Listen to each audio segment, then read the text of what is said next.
Hi hello నమస్తే and welcome to our channel. Ambedkar విదేశీ విద్య పేరుతో పేద దళితులు చాలామంది ఇంతకుముందు విదేశాలు వెళ్ళి చదువుకోవడం మనం చూసాం. కానీ వైసీపీ ప్రభుత్వం వచ్చాక వివిధ షరతులు పెట్టి వాళ్ళను విదేశీ విద్యకు దూరం చేస్తుందనే వార్తలు వస్తున్నాయి. అయితే దీనిపై కొంతమంది వైసీపీ ఎమ్మెల్యేలు స్పందించడం జరిగింది. ఇక ఏకంగా వాళ్ళు అంబేద్కర్ విదేశీ విద్య తీసేసి జగనన్న విదేశీ విద్య అని పేరు పెడతాం, మాకు అంబేద్కర్ కన్నా డబ్బులే ముఖ్యం, చంద్రబాబు హయాంలో 15,000 మందినే పంపించారు, మా హయాంలో ఇంకా ఎక్కువ మందిని విదేశీ విద్యకు చేరువ చేశాం, అందులోనూ చంద్రబాబు ప్రభుత్వంలో ఒక్కో విద్యార్థికి 15 లక్షలు ఇస్తే మా దగ్గర 50 లక్షలు ఇచ్చామని గొప్పలు చెప్పుకుంటున్నారు. అసలు విదేశీ విద్యకు పేద దళితులను దూరం చేయటం నిజమేనా? అసలు జగన్ ప్రభుత్వం ఎందుకు ఇలా చేస్తుంది? ఈ డీటెయిల్స్ అన్ని senior political journalist Durga Kumar గారు మనతో పాటు ఉన్నారు, ఆయన అడిగి తెలుసుకుందాం. నమస్కారం అండి. నమస్కారం మా గోవర్ధన, మన వీక్షకులు కూడా నమస్కారం. సో దుర్గా కుమార్ గారు, ఒక పక్కేమో పేద దళితులు విదేశీ విద్యకు దూరమయ్యామని మొత్తుకుంటుంటే, మరో పక్క వైసీపీ ఎమ్మెల్యేలు మేము అసలు జగనన్న విదేశీ విద్య అని పెడతాం, మేమే ఎక్కువ ఇచ్చాము, చంద్రబాబు హయాంలో 15 లక్షలే ఇచ్చారు అని చెప్పుకుంటున్నారు. అసలు దీన్ని ఎలా చూడొచ్చు అంటారు? ఏం జరుగుతుందంటారు? అసలు మీరు ఇంతకుముందు ఇంటర్లో చెప్పినట్టు అంబేద్కర్ విదేశీ విద్యా పథకం అనేది అసలు అంబేద్కర్ అనే ఆయన దళితులకి ఈ భారతదేశం మొత్తంలో కూడా వాళ్ళు ఉన్నత స్థితికి రావాలి అన్ని రంగాల్లో, సామాజికంగా, ఆర్థికంగా, విద్యాపరంగా అనేది ఆయన ఆశయం. ఆయన వాళ్ళకు ఒక దేవుడితో సమానం. అంతకుముందు ప్రభుత్వాలు కూడా దళితుల కోసం, తర్వాత మైనారిటీసు, ఎస్సీసు, వీళ్ళ కోసం, ఆర్థికంగా వెనకబడిన వాళ్ళ కోసం పెట్టిన ఈ స్కీమ్కి అంబేద్కర్ గారి పేరు పెట్టుకోవటమే. అంబేద్కర్ గారు అనేది అందరి గుండెల్లోనూ ఉండే వ్యక్తి ఆయన. అది పెట్టిన తర్వాత ఎందుకో వైఎస్ఆర్సీపీ వచ్చిన తర్వాత ఈ స్కీము పేరు మార్చడానికి ప్రయత్నం జరిగింది. కొంతమంది ఎమ్మెల్యేలు అత్యుత్సాహంతో ప్రభుత్వంలో చాలా వాటికి మార్చారు. ఎన్టీఆర్ హెల్త్ యూనివర్సిటీని తీసి వైఎస్ఆర్ హెల్త్ యూనివర్సిటీ అని, తర్వాత అన్న క్యాంటీన్లు అసలు పూర్తిగా తీసేశారు. తర్వాత చాలా వాటికి వైఎస్ఆర్ పెట్టారు, జగనన్న పథకాలని పెట్టారు. పేర్లు మార్చినా కనీసం పేద వర్గాలకు అందే సహాయం అంతే, అదే సంతోషం. ఇప్పుడు అన్న క్యాంటీన్ ఉంది, ఎవరైనా 5 రూపాయలకి భోజనం పెడితే పేద వర్గాలకు అది కొంత వాళ్ళకి ఆర్థికంగా వెసులుబాటు ఉంటుంది.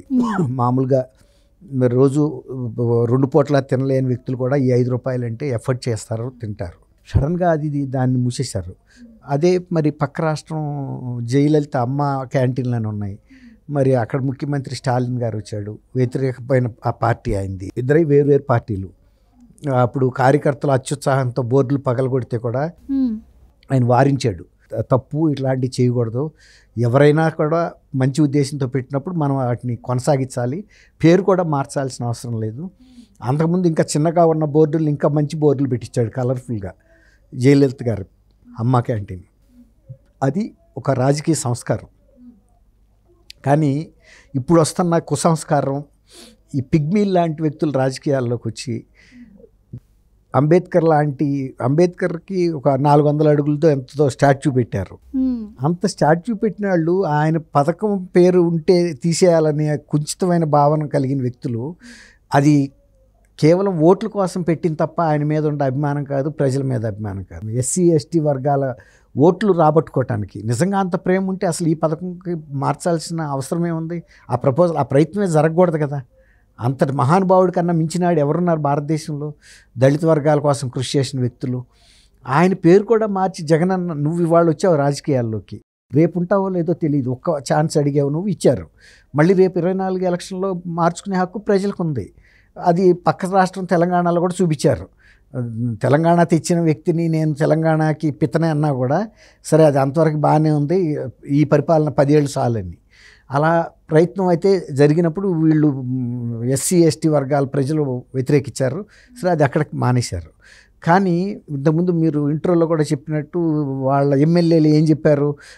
వాళ్ళు 5,000 మందినో 6,000 మందినో పంపితే కూడా మేము అంతకన్నా ఎక్కువ మందిని పంపిస్తాము, వాళ్ళకన్నా కూడా వాళ్ళు యావరేజ్ని 15 లక్షలు ఇస్తే మేము 50 లక్షలు ఇస్తాము, 60 లక్షలు ఇస్తామని చెప్పి ముందు ఒక మాట కూడా అంటున్నారు, అంబేద్కరే కాదు డబ్బులు ముఖ్యము, మేము చాలా మందికి ఇంత డబ్బులు ఇచ్చాము అని చెప్పి మాట్లాడుతున్నారు. అసలు అట్లా మాట్లాడడం ఎంతవరకు కరెక్ట్? అది కూడా కరెక్ట్ కాదు. అంబేద్కర్ ముఖ్యమని, అంబేద్కర్ కూడా ముఖ్యమే. ఎందుకంటే అంబేద్కర్ ఒక వర్గం, అణగారిన వర్గాన్ని సంస్కరించాలి, వాళ్ళని ఉన్నత స్థితికి తీసుకెళ్లాలని ప్రయత్నించిన వ్యక్తే అంబేద్కర్.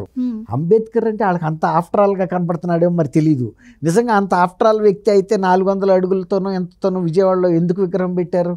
వాళ్ళ వాదనే మనం కరెక్ట్ అనుకుందాం. అంబేద్కర్ పేరు గొప్ప కాదని. మరి ఎందుకు పెట్టారు? అంబేద్కర్ని తక్కువ చేసి మాట్లాడటం ముఖ్యం కాదు, వాళ్ళ ఆత్మగౌరవం. అంబేద్కర్ అంటే బలహీన వర్గాల ఆత్మగౌరవం. వాళ్ళ బలహీన వర్గాల వాళ్ళు ఉన్నత స్థాయిల్లో చదువులు చదువుతున్నారంటే, ఉద్యోగాలు చేస్తున్నారంటే, ఏదైనా పరిశ్రమలు అవి పెట్టుకుంటున్నారు, వ్యాపారాలంటే అది అంబేద్కర్ ఇచ్చిన ప్రోద్బలం, శక్తి. రాజ్యాంగంలో ఆయన అవకాశాలు కల్పించాడు కాబట్టి ఇవాళ వాళ్ళు ఇతర వాళ్ళతో కూడా పోటీ పడే పరిస్థితికి వచ్చారు. అపరిపక్వతమైనటువంటి వ్యాఖ్యలు అయ్యి ఆయన్ని తక్కువ చేసి మాట్లాడటం అనేది కరెక్ట్ కాదు. అయితే వీళ్ళు అదే పక్కన పెట్టండి, మేము అంతకన్నా ఎక్కువ మంది పంపుతామన్న వ్యక్తులు అసలు ఆ పథకాన్ని దాదాపు మర్చిపోయినట్టుగా వ్యవహరిస్తున్నారు. తర్వాత ఆ టాప్ 10 యూనివర్సిటీలు అనేది ఒక లిమిట్ పెట్టారు. ఏదన్నా యూనివర్సిటీల్లో విదేశాల్లో ఆ దేశంలో ఉన్న టాప్ 10లో అన్ని, ఆ 10లో రావచ్చు, 11లో రావచ్చు, 12లో రావచ్చు, అట్టని రిస్ట్రిక్ట్ చేశారు. వెళ్ళే వాళ్ళని రిస్ట్రిక్ట్ చేశారు. తర్వాత వీళ్ళ దగ్గర నిధుల కొరత వలన ఏం జరిగిందంటే దాన్ని ఒక 116 మందిని పంపినట్టు సమాచార హక్కు చట్టం ద్వారా మీలాంటి ఒక వాలంటీర్ వేసిన ఒక లేఖకి ప్రభుత్వం ఇచ్చిన సమాధానం. ఎవరో చెప్పింది కాదు అది. ప్రభుత్వం మేము 116 మందిని 16 కోట్లు ఖర్చు పెట్టి పంపించామని చెప్పారు అభ్యర్థుల్ని. కానీ వాళ్ళు బయట చెప్పుకునేది ఎలా చెప్తున్నారంటే 408 మందిని 107 కోట్లు ఖర్చు పెట్టామంటున్నారు. మరి అదే చెప్పాలి కదా అధికారికంగా చెప్పేది. అధికారికంగా చెప్పేది కరెక్టా, సాక్షి పేపర్లో రాసింది కరెక్టా? సాక్షి పేపర్లో 408 మందిని పంపుతున్నామని రాసుకుంటున్నారు. ఇట్లాగే బయట కూడా వీళ్ళు చెప్తున్నారు. కానీ అధికారికంగా వెళ్ళింది మాత్రం అంత అయితే లేదు. కాబట్టి అక్కడే తెలిసిపోతుంది వీళ్ళని ఎక్కువ ఎంకరేజ్ చేసే ఉద్దేశం వాళ్ళకి లేదు. అదే తెలుగుదేశం టైంలో ఎస్సీలు, ఎస్టీలు, బీసీలు, మైనారిటీసు, ఎకనామికల్లీ బ్యాక్వర్డు, కాపులు వీళ్ళందరినీ కూడా పంపారు. దాదాపు 4925 మంది రాకంటే దాదాపు 5000 మందిని పంపించారు. అప్పుడు ఖర్చు పెట్టింది కూడా 400 కోట్ల రూపాయలు వీళ్ళకి సహాయంగా అందించారు యూనివర్సిటీలు ఎక్కడన్నా వెళ్ళినాయి. అప్పుడు ఈ టాప్ 10 అనేది కూడా ఏం లేదు. టాప్ 10లో అసలు చాలామంది అసలు సెలెక్ట్ కాలేరు కూడా. అందువల్లే వాళ్ళు కట్ చేసేయటానికి. ఇప్పుడు ముందు విదేశాల్లో బయట వాళ్ళు ఇతర కులాల వాళ్ళు, వర్గాల వాళ్ళు వెళ్తున్నారు. ఏ యూనివర్సిటీలో వెళ్తే ఆ యూనివర్సిటీలో చదువుకుంటున్నారు, ఉండంతలో బెస్ట్ ఎడ్యుకేషన్ తీసుకుంటున్నారు, అక్కడ ఉద్యోగాల్లో కూడా సెటిల్ అవుతున్నారు. ఏ యూనివర్సిటీలో చదివినా కూడా ఇంచుమించుగా అక్కడ ఫారిన్ కంట్రీస్లో టాప్ 10 ఎలా ఉంటాయో మిగిలినవి కూడా కుడియడంగా అంతే ఇదిలో ఉంటాయి ప్రమాణాల్లో. విద్యా ప్రమాణాలు అనేది ఒక యూనిఫామ్గా ఉంటుంది, ఒకే రకమైన విద్యా విధానం ఉంటుంది. మనలాగా వచ్చిన చీఫ్ మినిస్టర్లా వచ్చిన ప్రభుత్వంలా మార్చే అవకాశం అక్కడ ఉండదు. కాబట్టి అట్లా వాళ్ళని మనం దాన్ని వివక్ష చూపటం అంటేనే వాళ్ళని నిరుత్సాహపరిచినట్టు అయింది. ఇప్పుడు దాంతో ఎస్సీ, బీసీ వీళ్ళందరికీ కూడా ఒక ఫీలింగ్ ఏమొచ్చిందంటే, పక్క చూస్తేనేమో ఎస్సీ, ఎస్టీ, మైనార్టీలు ఈసారి జగన్ ప్రభుత్వం ఓడిపోతే మనకే లాసు అని చెప్పి ప్రచారం చేస్తూ ఉన్నారు. ఇప్పుడు చూస్తే వచ్చే ఎలక్షన్స్ కోసం. మరో పక్క చూస్తేనేమో ఎలా జరుగుతుంది, మరి వాళ్ళకి అర్థం కావట్లేదు అంటారా? మంచి ప్రశ్న వేశారు.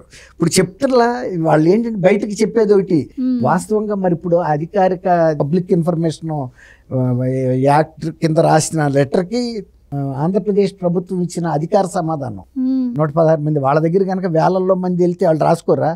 వాళ్ళ దగ్గర సమాచారం ఉండదా? ఇదంతా ఒక సింగిల్ విండో ద్వారా వెళ్తుంది కానీ అన్ని డిపార్ట్మెంట్లు పంపవు కదా విదేశీ దీని కింద, అంబేద్కర్ విద్యా విధానం కింద ఒక సింగిల్ విండో ద్వారా వెళ్తారు. ఎవరు వెళ్ళినా వాళ్ళకి తెలుసు కదా ఎంతమంది వెళ్ళింది, ఎంత ఖర్చు పెట్టింది. అధికారికంగా ఇలా ఉంటే వాళ్ళకి తెలియట్లా. వాళ్ళు అనుకుంటున్నారు గతంలో తెలుగుదేశంలో లాగానే ఇంకా అంత ఇస్తున్నారు. పెద్ద విగ్రహం పెట్టారు కదమ్మా, ఆ విగ్రహంలో కొట్టుకుపోతున్నారు వాళ్ళు. అది చూసి అబ్బో అంబేద్కర్ విగ్రహం ఇంత పెద్దది పెట్టారని. కానీ దాంతో వచ్చే లాభమే ఉంది, అదొక వ్యాపారం కింద చేశారు. ఇక్కడికిను అక్కడికి 200 కోట్ల తేడా ఉందంటున్నారు. అదే విగ్రహం తెలంగాణ ప్రభుత్వం పెట్టినప్పుడు ఇక్కడ వచ్చిన ఖర్చుకి అక్కడికి 200 కోట్ల తేడా వచ్చింది. అక్కడే తెలిసిపోవట్లేదా? అది ఒక వ్యాపారాత్మకంగా పెట్టిందే తప్ప స్వలాభం కోసం పెట్టిందే కానీ ప్రజల కోసం పెట్టింది కాదు. కాబట్టి ఇప్పుడు మీరు అన్నట్టు ఆ భావన వీళ్ళు కల్పిస్తున్నారు. మేము కనుక రాకపోతే మీకేదో నష్టం జరిగిపోద్దని. నష్టం జరిగేది ఏం లేదు. ఇంకా కొంతమంది ఎక్కువ మంది విదేశాలకు వెళ్తారు, ఇంకా చదువుకుంటారు, మేలే జరుగుతుంది. అట్లాంటి భ్రమంలో పెట్టడం వలన కొంతమంది మిస్గైడ్ అయ్యే అవకాశం ఉంది. అయితే ఈ ఎస్సీ ఎస్టీల్లో కూడా ఎడ్యుకేటెడ్ యూత్ వాళ్ళు గ్రహించి వాళ్ళ తల్లిదండ్రులకు కూడా చెప్పాలి ఏ ప్రభుత్వం ఎలాంటి పనులు చేసింది, ఈయన ఎలాంటి పని చేస్తున్నాడు అనేది. మామూలుగా నిరుద్యోగులు అయితే నేను అది విద్య లేని వాళ్ళు అయితే విగ్రహాలకి అలాగే ఇలాంటి వాటికి ప్రచారాలకి పడిపోతారు. చదువుకున్న వాళ్ళు అట్లా పడరు కదా. అసలు మొదటి సంవత్సరంలో అయితే ఒక ఎస్టీ కూడా క్వాలిఫై అవ్వాలి విదేశీ విద్య కింద. మొదటి సంవత్సరంలో ఒక ఎస్టీ కూడా. ఇంతమంది ట్రైబ్స్ ఉన్నారు కదా ఆంధ్రప్రదేశ్లో, ఒక్క పిల్లాడు కూడా పిల్లగాని విద్యార్థి వెళ్ళలేకపోయారు. కాబట్టి ఇవన్నీ పై మాటలే కానీ నిజమైన చిత్తశుద్ధి అనేది నిధులు ఖర్చు పెట్టడంలోనూ ఎక్కువ మంది విద్యార్థులను పంపిస్తే అది ప్రూఫ్ ఈ వర్గాల పట్ల ఉందని, ప్రేమ ఉందని. గతంలో కాపులు కూడా వెళ్ళారు తెలుగుదేశంలో. ఎకనామికల్లీ బ్యాక్వర్డ్ సెక్షన్స్ కింద కాపుల పిల్లలు కూడా మెరిట్ ఉన్న వాళ్ళందరినీ పంపించారు.